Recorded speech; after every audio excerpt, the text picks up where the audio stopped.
Welcome. In this video, we will explore custom URL filtering, OCI network firewall that enhances web traffic control with precision.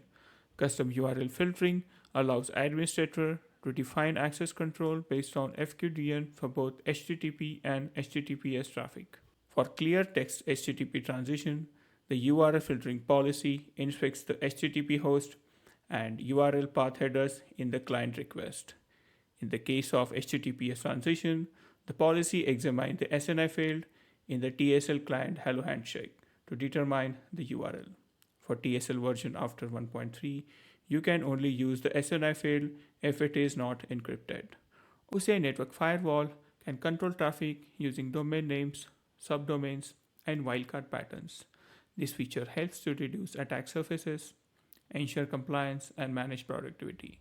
The virtual machine in the private subnet initiates the outbound traffic to the internet.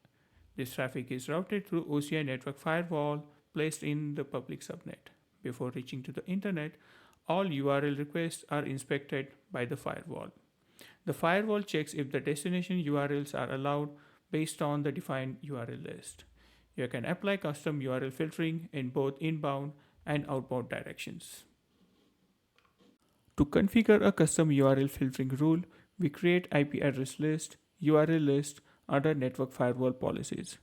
Address list is a group of IP addresses or CIDR blocks. Address list make it easier to create rules by grouping many IP addresses.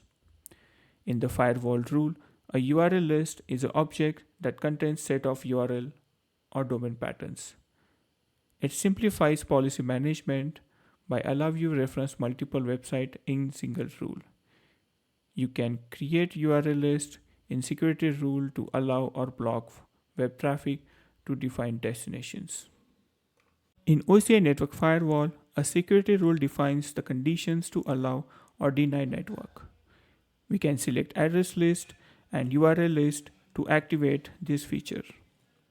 With stateful URL filtering on OCI network firewall, you gain precise policy-driven control over web traffic.